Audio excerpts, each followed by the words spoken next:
boring enough for me to decide to jump ship and try to fix something else. So I stayed. Yes. And you also had experience as a surgeon.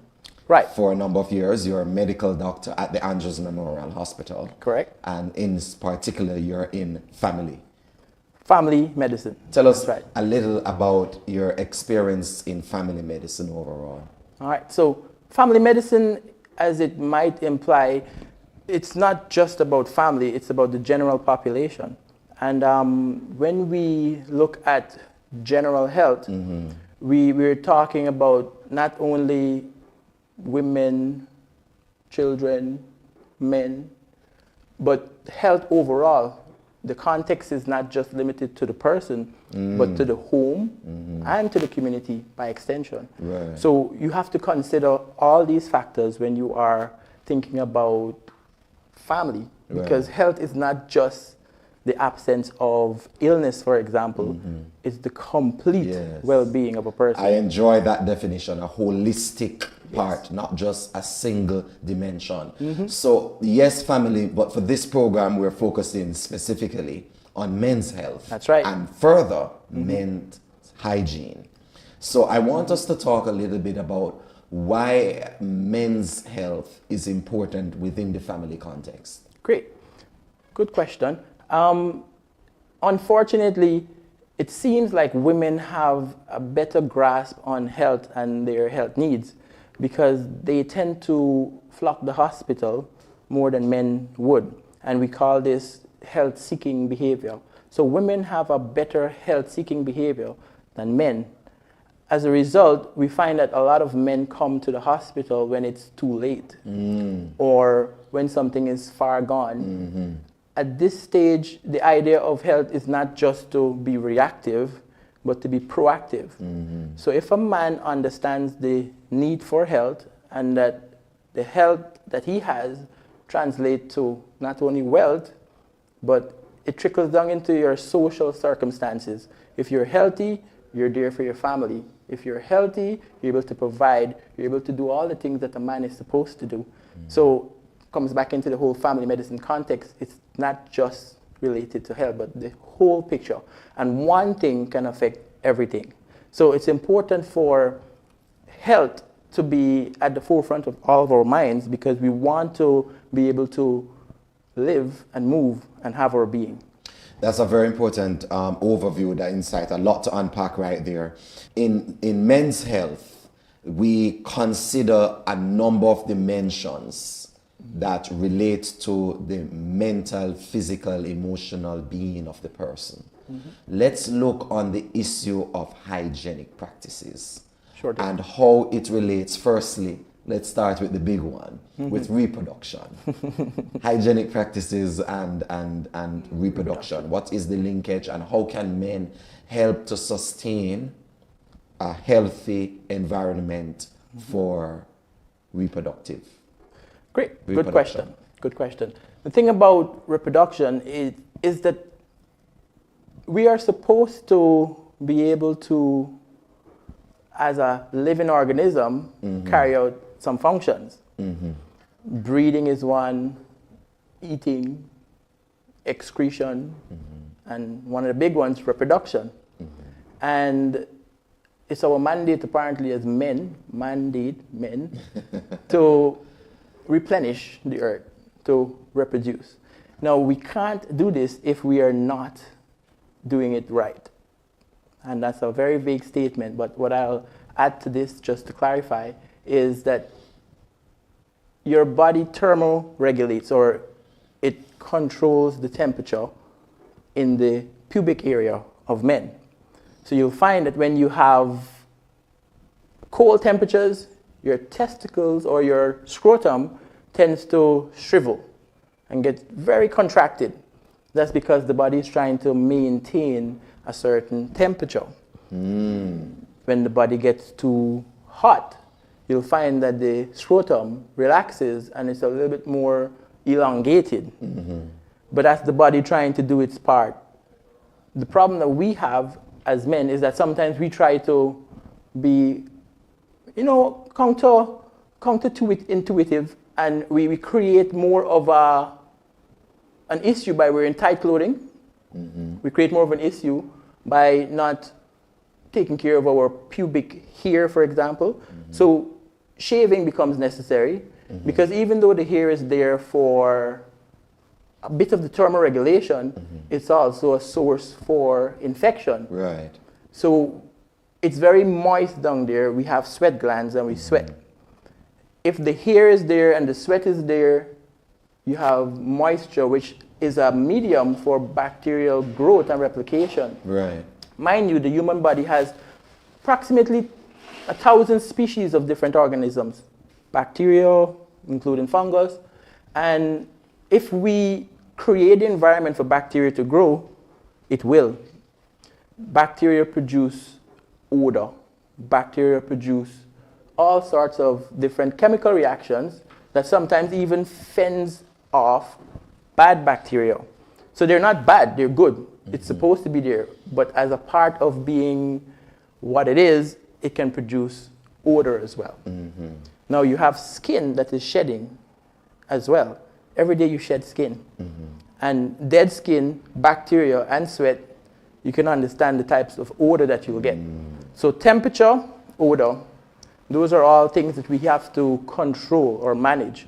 Otherwise, we can have issues with reproduction.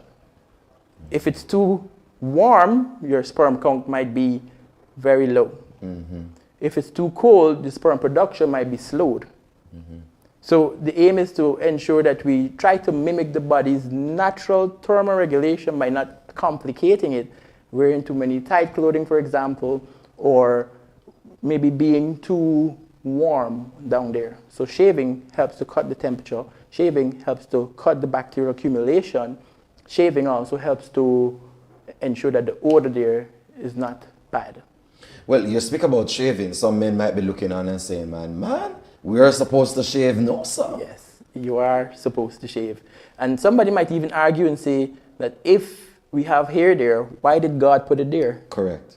And as I mentioned earlier, it's because of thermoregulation as one of the main things. But we know that we had to put on clothes after Adam and Eve decided to do things that they shouldn't have. So the complication is clothing and the types of clothing that we wear. So we have to learn to, as I said, manage.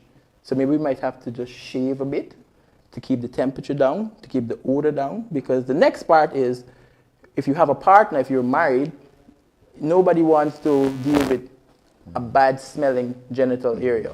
So that's very important as well.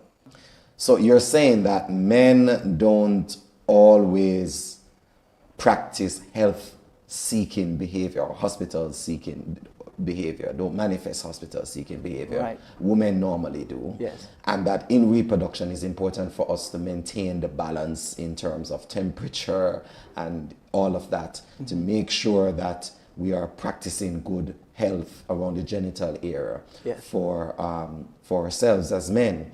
Talk to us a little about the other dimensions of men's hygiene. What other areas are specific to the men that you think is important for us to give focus to?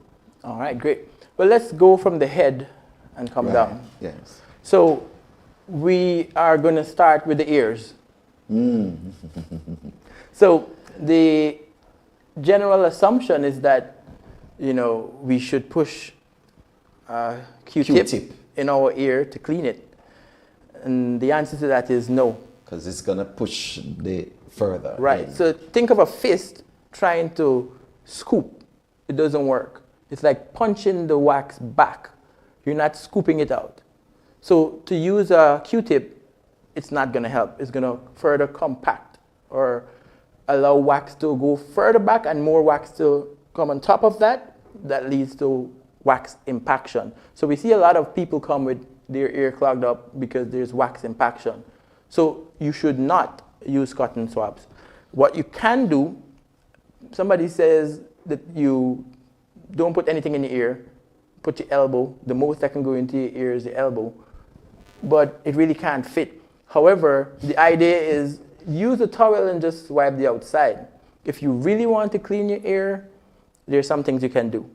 So you find that people are usually impacted on the side that they don't sleep on. Oh. So if you're always sleeping on the right side, this ear is always free, and this one is impacted. Yeah. And that's because wax drains when you're sleeping. Wax drains when your head is down. Really? Yes. It's not a big amount or a significant amount, but it drains. Now, the idea is if you're impacted in whichever ear, you can use simple things like olive oil. A few drops of olive oil, turn to the side affected, leave it there for a couple of minutes. Warm olive oil, nothing too hot. You don't want to fry your ear. All right? So warm olive oil softens the wax, and then you turn, put a tissue, allow that to drain. Okay. And then if this side is the problem, you do the same. Yeah. Leave it like about a couple of minutes, Yeah. 2-3 minutes. And you do that maybe once or twice a week. And before time, your ear will be free. Interesting. Indeed. So the idea is make sure that you know how to clean the ear. Yes. Clean the outside. No need to push anything on the inside. Okay. Now, if you do become impacted and all those measures fail, then you can come to the doctor. And they will do an ear syringe where they flush the stuff out of the ear and give you a fresh start so you can go and do it all again. There are some things that I'm seeing online which individuals use. I don't know what it's called, but it's an instrument that has like swirls. Corkscrew. Corkscrew, yes, on it. Right. And they actually use it to. Is that Right. good? Well, it's a lot more practical because think of it again. If you're using a corkscrew, you put it in and you turn and you turn. It's going to penetrate and then pull out as opposed to compact. Right. So it makes sense and it can work. And in some offices, doctors use instruments like that to help relieve or to remove the excess wax. All right. So let's move from the ears to the Nose. nose. Now, a lot of people have nose hair, Yes. which is a good thing. You see, the hair helps to block particles and collect particles from going into the inner part of the nose. And the idea is to prevent foreign bodies and foreign obstacles that may be in the atmosphere. Now, the accumulation of that is an issue because it will look like dirt if you don't clean it. So a lot of people have a habit of pushing their finger in their nose to clear it. I mean, it helps, but you want to use something that's not too sharp, something that's not too rough on the nostril because you have these structures in there that are sensitive and can bleed. So we usually advise people not to pick their nose, but what you can use is a tissue and clean it, or shaving the hair. What about those who have polyps in the nose? in the nose? Well, that will be manifested as a difficulty breathing through the nostril because it'll feel clogged up. And if you have that, you can go to your doctor and they can help with it. So there's no way that you particularly as a man can look. Don't try it, please, Okay. though.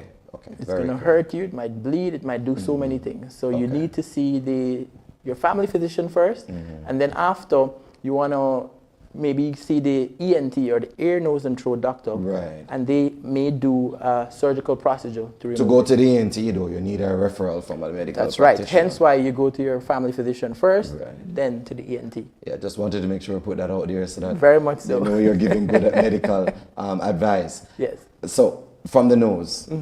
So we have these little instruments that we use. It's almost like a trimmer, but with a round tip. You can use that. Just put it into the nostrils, and it helps to trim the nose hair. It helps to decrease the accumulation over time. Now, Some men watching us saying this is not necessary. So many times I am maybe 50 odd, 60 odd years Yeah. old and I'm all right and I've never done these things. Why do you think it's so important for males to consider this kind of hygienic care of the nostrils? well, it's important, and you might think it's not that important because it's minor. But it's important because when you do get, let's say, an infection, and it's your sinuses, Right. or you're having some sort of, people call it sinus problems, you have these things called maxillary sinuses. these spaces in your face behind. And there are some frontal sinuses as well. Some people have a persistent nasal congestion, a persistent sinus problem with sinus drainage. And it's because you have these antigens, these things in the environment that get into the nostril and accumulate. There are different triggers. There is perfumes, dog hair, pollen, dust. So many environmental things that can accumulate and cause a persistent sinus problem. By keeping and maintaining nasal hygiene, you minimize the effects of the whole sinus-related disease. So it's important to maintain nasal hygiene. Okay. I think that maybe is one of the areas that is mostly not, given much attention. But you're giving us good insights into that. From the nose we go to the mouth. Yes. Because it's right there. Yes. The idea of oral hygiene. Ideally, you should visit your dentist every 6 months. For cleaning and for assessment. The reason why is because you want to ensure that you're doing the right thing when you brush your teeth. You're doing the right thing when you floss. A lot of us don't floss. It's too much work. But ideally, and time. But ideally, you should floss every day, or every other day, or 3 times a week.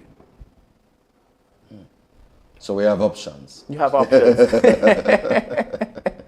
You have options. Yes. And the reason why is because sometimes it might not be practical to floss all the time, but make sure that you floss at least 3 times a week. What about those, I'm trying to remember the name. The toothpicks with the little floss thingies. That's, well, it's like a toothpick that you can use and go between the teeth. Right. The dentists might tend to disagree, and maybe that conversation is for the dentist, but they generally say that flossing overall is required.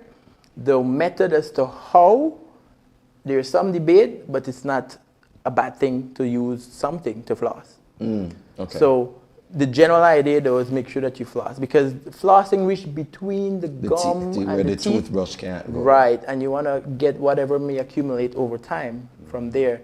Brushing the tongue is also important. Tell us about that. A lot of people don't. And I don't know if you notice, but some toothbrushes, there's the bristle or at the back. No, the actual toothbrush itself, and then at the back of it, there's the part that you use to brush the tongue. It's important to brush the tongue because there is this little hair-like thing on the tongue that can accumulate stuff over time. And that accumulation can also lead to things like halitosis or bad breath. And speaking of bad breath, gargling is also important. So it's not just brushing your teeth and brushing your tongue. You gargle. So when you're finished, you can gargle with water or gargle with a diluted form of Listerine. I know some people gargle Listerine, and that is very abrasive, I would say. But you can dilute it and gargle. Listerine is too strong, that's what you're saying. So if you dilute it with water, okay. The other point on the mouth that I want you to touch on is the issue of those individuals with what we refer to as false teeth and those individuals with cavities. Right. How do we navigate that? I know you're not a dentist, but you could give us some insight into hygienic practices to keep, those areas in good health. Well, if you're wearing dentures and you're eating with dentures, for example, your dentures also needs cleaning. You can't not clean your dentures. For the same reason you have teeth and have to clean them, it's the same reason, again, you have to clean your dentures, because there might be some accumulation, not just in the prosthetic or false teeth, but above, sometimes in the corners, when you're eating, food can go under where the denture may be, and that will accumulate. And again, because bacterial, if it accumulates over time, then it becomes very problematic. It smells. And that's another reason for bad breath again. Yes. So it's important to remove your dentures, you soak them in the prescribed fluids, and you wash and come again. Right. Make sure you wash your mouth as well. Yes. So that's for dentures. There are those who may have things like veneers and the root canals and the crowns. The dentist will give more insight into that, but similarly, you have to clean, floss, ensure that you catch the areas where the toothbrush can't. All right.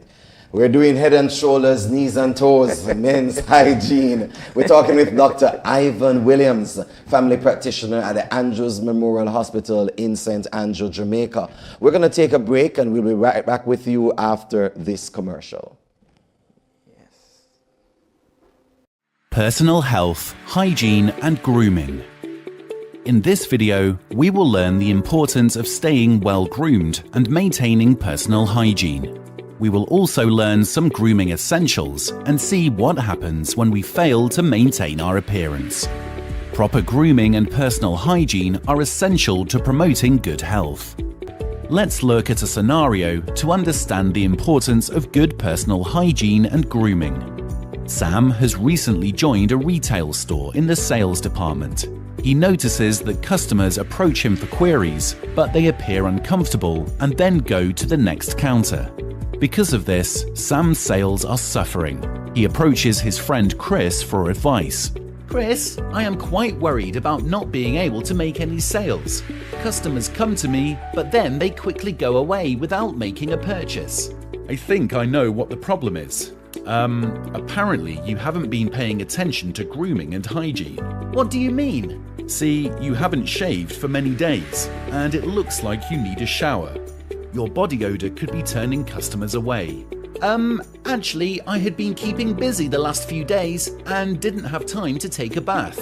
Well, if you don't shower or wear sweaty clothes, everyone can smell it, even from a distance, Sam.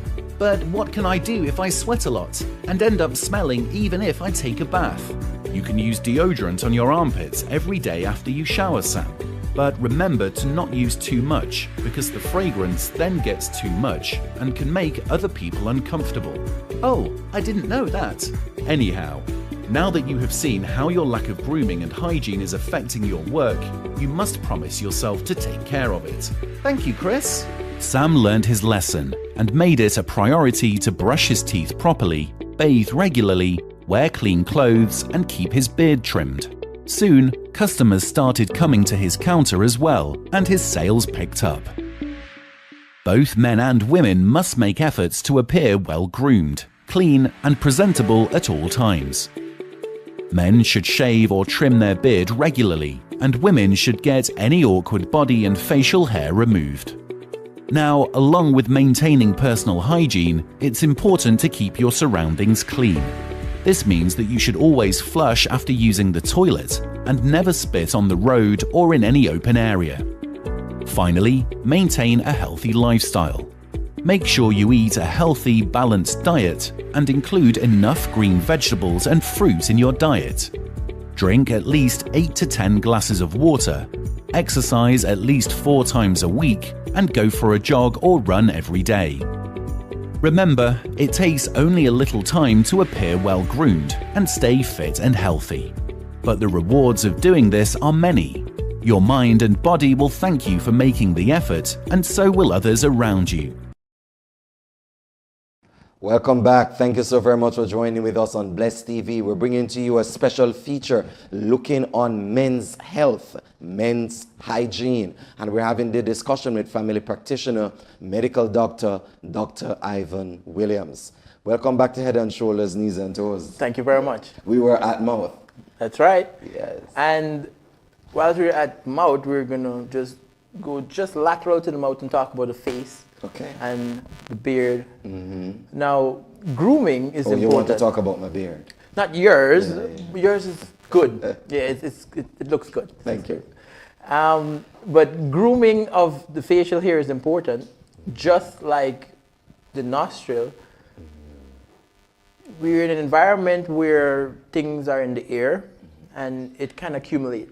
So if you're not washing your facial hair properly, for example, and you have these thick beards, then dust can accumulate. Dust also translates to other things like bacteria again, which can accumulate. I know that some men, I think they call it lumbosexual, where you have the really big, thick, long beard. And women apparently like that. Some women. Some women. A lot of women that I know, I don't know why. But anyways, so the idea is you got to make sure that that is also groomed and well kept. So you got to wash as much as possible. Make sure that you get every bit of it. Because, again, things can accumulate. So if you're staying well groomed, as you're doing yourself, then it's not a problem. I have seen people who have lots of hair. And it might sound a bit creepy, but I've seen spiders come out of it, for example, or other insects come out of it, and they seem to be unaware. And that means that they're definitely not paying attention to their hair and grooming. So it's important to ensure that you groom and keep your hair, your facial hair. Right. Now, when you speak about washing the beard, how specifically is that to be done? well, we can shampoo it just like if you would have had long hair on your head. And the idea is that you want to make sure it's clean, because things can be hidden in your thick beard. All right, so you were going on to something else before I stopped you with the... Well, your face. A lot of men don't think it's important to keep their face, and the skin I'm talking about in particular, moisturized, because that's a woman thing. Only women moisturize, apparently. You mean after we bathe and we wash our face, we must get lotion and lotion the face? Well, I'm not saying you should. I'm saying that people neglect their face. Okay. And in so doing, you have other facial issues. For example, if you were to wash your face with soap, it makes your skin dry. Yes, it does. So try not to use too many products that dry out your skin. So what about washing your face, with water? That's fine. Your face produces these oils normally that helps to moisturize your face. And sometimes we use soap and they just wash away all that wonderful natural moisture. So why do persons then moisturize the face if the face already has those things, natural moisture, so to speak? Because some people don't like to have a shiny forehead, like me, for example. My sebaceous glands, that's what we call them, they work pretty well, and it produces sweat and sebum, or this oily thing that comes from the glands. And for whatever reason, people want to be not glossy. So they tend to wash off all of that so that they can look a little bit better, whether it be on camera or just in life.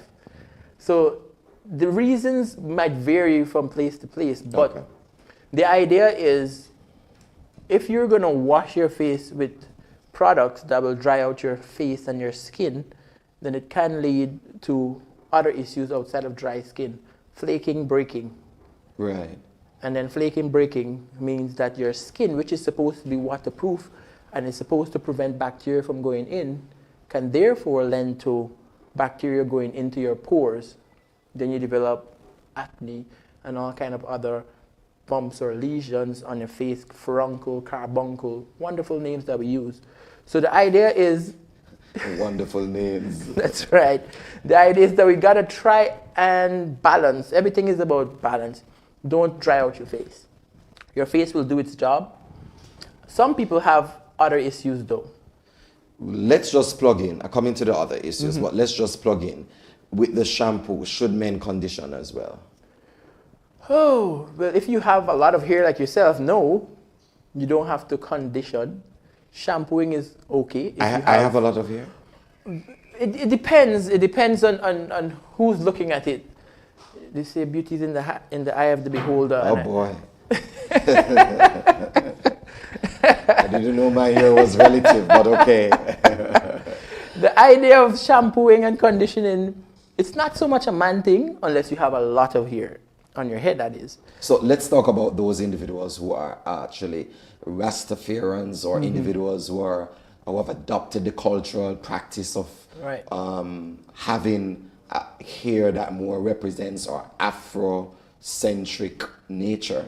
How their care is also about washing, shampooing. Right, and it's not a daily thing. It's maybe bi-weekly thing, or every 2 weeks, or sometimes every month, depending on your hair type. Because again, if you have such thick hair, moisture leads to bacteria and then odor. So they will do it, but not as often. If it's a bit less in terms of the bulkiness of the hair, then you can manage it on a daily basis by washing daily. Okay. It shouldn't be a problem. You were onto a point before. Right, about the skin and the face. Some people are predisposed to facial problems because of hormones. And you might find that they may develop acne and bumps and boils. One of the things that you can look at when you're talking about facial hygiene is your hand. I know it sounds weird, but the average person does this, or this, or this, and your hand touches many surfaces. Different surfaces. So you're transporting whatever's here to your face. And that can also further complicate the already, scarred or bumped, or I don't want to say diseased, but people with skin problems. So the idea is to not touch your face as much as you can. I'll tell you something. When I was in high school, because of my curious mind and nature, I noticed that I would get a lot of bumps on the forehead. This wasn't a hormonal thing. I never suffered from acne. But during that time, I realized that I sweat a lot on my forehead, so I would just wipe the sweat away with my hand, and then I'll see bumps almost every time.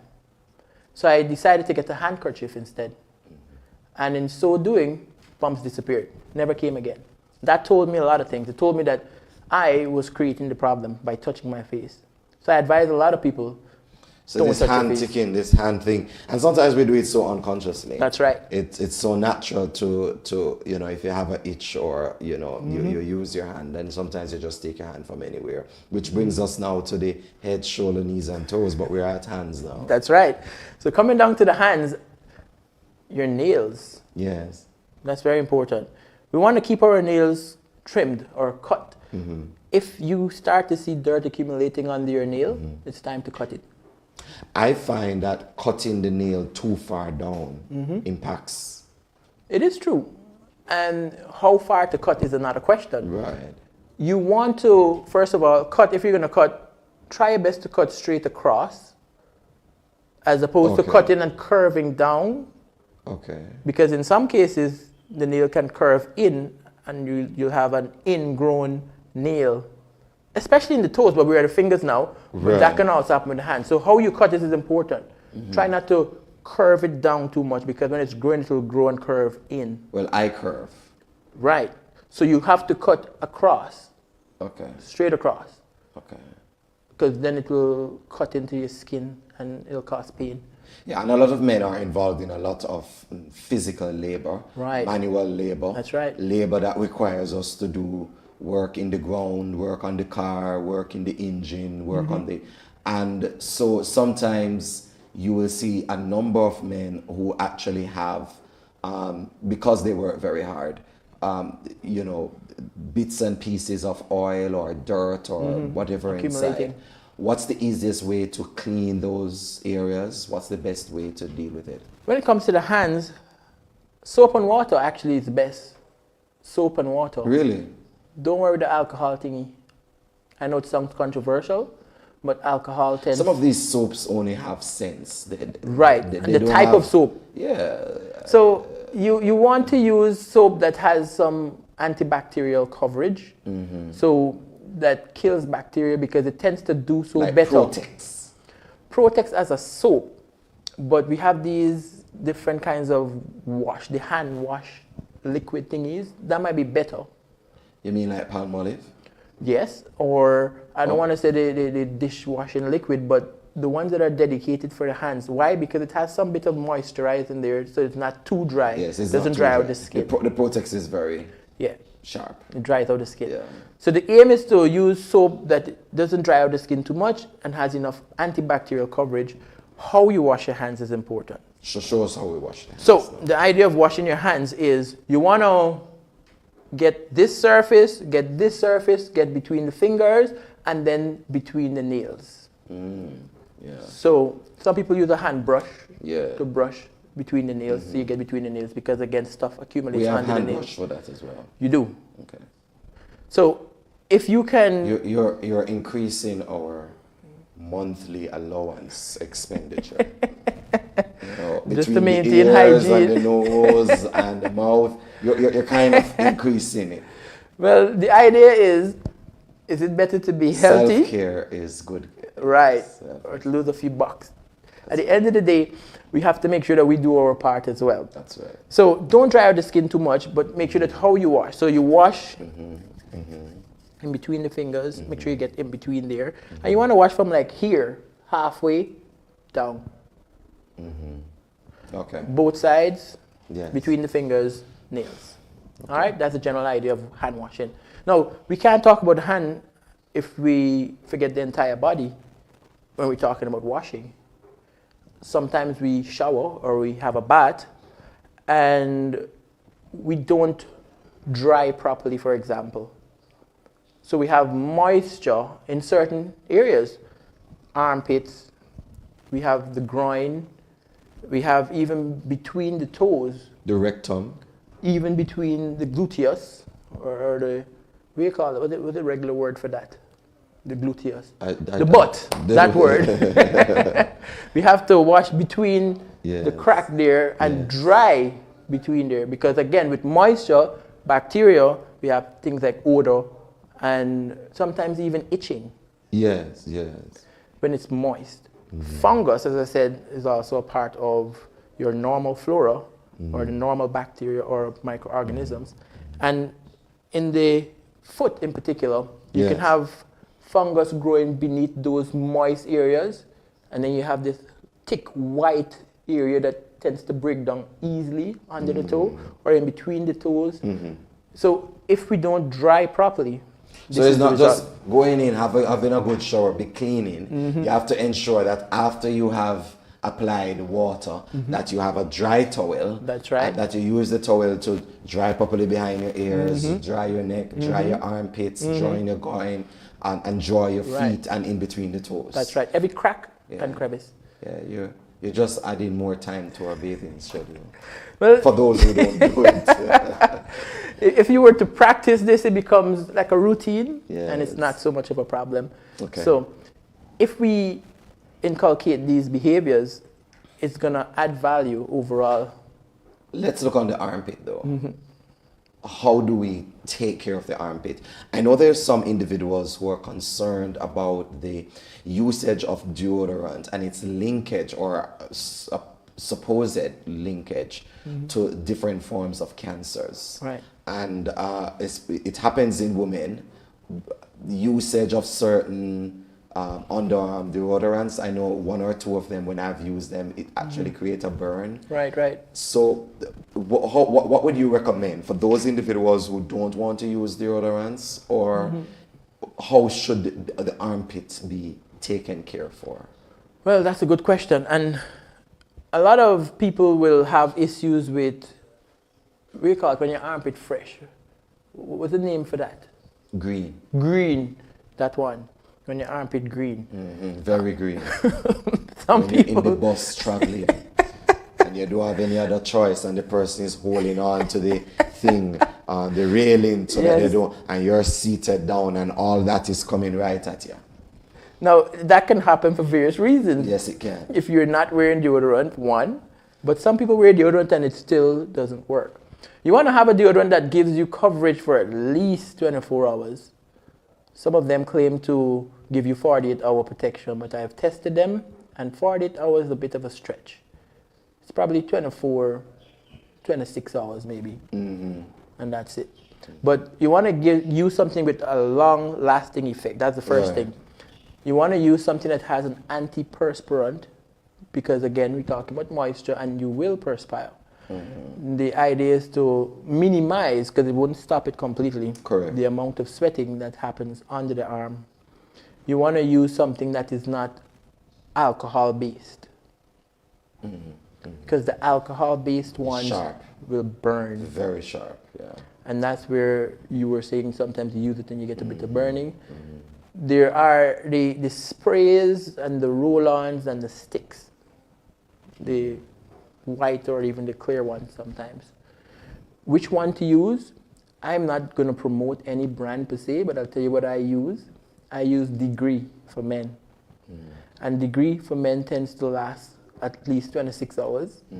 And you're not sweating a lot for me. And you don't have any abrasions or burning. So the choice of deodorant should fit at least some of those criteria. Now, I know that some people have a medical problem now where they sweat excessively and even the antiperspirants don't work. In cases like those, you want to check your dermatologist. They might be able to prescribe something better because there are other options available that will help with the excess sweating. Okay. Hygienic care of the penis. Let's look on the issue relating to circumcision. Right. Circumcision, there seems to be a body of literature which has indicated or put forward the fact that circumcision helps in good hygienic health of the males. Where do you see circumcision? That's where number one. And number two, before sex and after sex care of the penis. Okay, good. In terms of circumcision, in the old law, you had to be circumcised, but in the new law, it's not necessary. Well, we're not speaking about circumcision as a part of religion. I know, but and that's why I mentioned it. Yeah. So since it's not necessary, if you have a normal foreskin that can retract, as in you can pull it back completely without it being stuck, right, then the choice of circumcision is totally up to you. Because if you can pull it back, you can wash it, you can make sure that it's clean, and that is sufficient. Right. Now, circumcision, we circumcise people when they're young for one reason. There's a term called phimosis. Yeah. Phimosis is when the skin is so narrow, the opening of the foreskin, that it can't retract. Correct. So stuff accumulates around and inside. When you pass urine also stays inside. So there's urine and smegma, that's the word that we use. But that little cream cheese thing that's in there, wrong word. But that little smegma, we'll stick to the right words. Smegma, when that accumulates... the right words will not translate to my ordinary viewers. So you're using cream cheese to try and direct it, just turn some people off from cheese, but okay. Well, it has a similar consistency, it's not the same. But when that accumulates over time, odor, bacteria, infection. So if you have that problem in children, when we can't retract it, we have to cut it off. So we do a circumcision then. Okay. But to parents or moms who are taking care of their little sons, you're supposed to retract it every day. Pull it back. Even if it's not coming, pull it back. The more you do it, the more it will open up and it will be easy to retract so that the child won't have this problem called phimosis. So the major point with that is whether or not it is normal. Normal meaning you're able to pull it all the way down and to be able to wash and to dry. Right. That's right. That's the important thing. Now, in terms of sex, yes, there's this rule that I learned in medical technology. My lecturer told me that you should always have a few things if you're going to have sex. Correct. A bottle of water, Yes. a torchlight, Yes. and a condom. Yes. Now, why bottle of water? Because you want to drink it. Because when you drink it after sex, you're going to pass urine.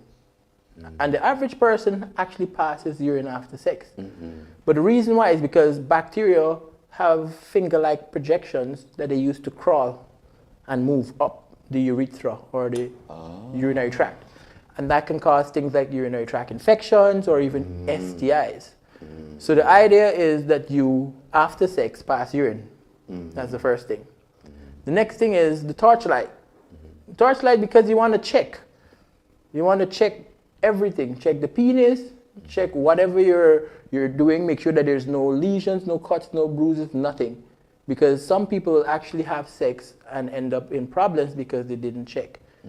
So there are signs you will see. Okay. Warts, you will see if see there's many other anything things. that is not That's normal. not normal there. Of course. That's right.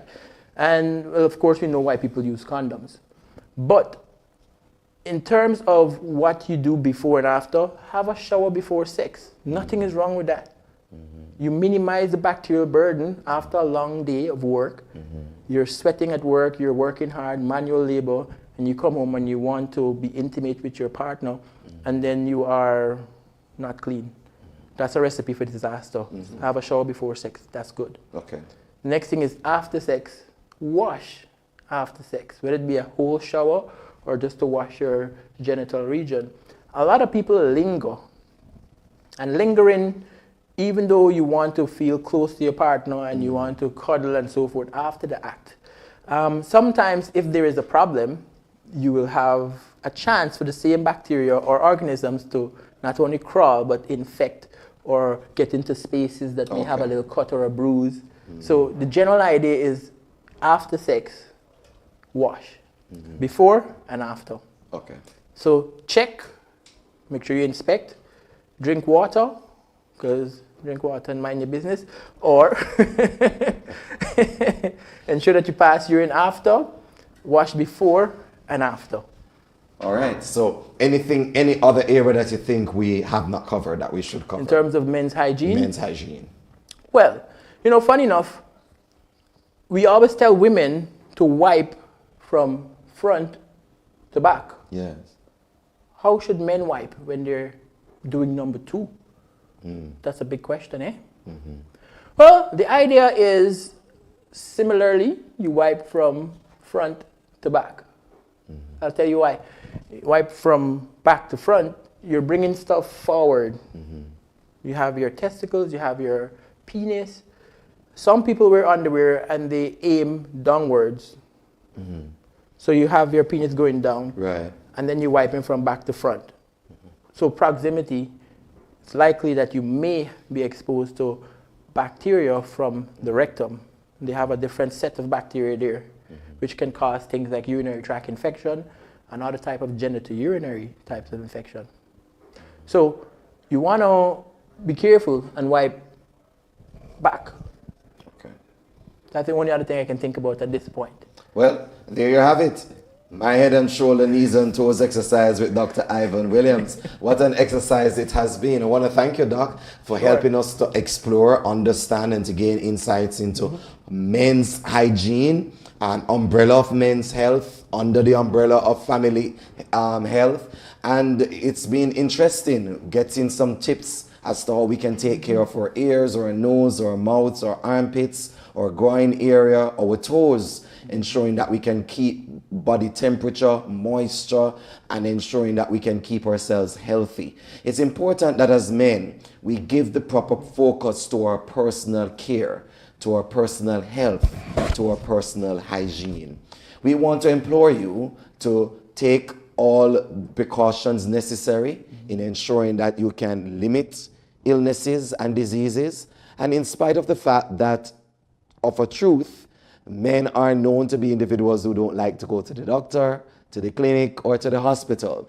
Let us try and change that narrative for our generation and for the generation coming up. We'd like to say a very special thank you to our guest, Dr. Ivan Williams. Thank you so very much, Doc, for spending the time and sharing with us all those insights. It's a privilege, and you can see Dr. Williams at the Andrews Memorial Hospital. On behalf of the entire production team here at Bless TV, I am Omar Oliphant, saying thanks to you for joining us. See you next time.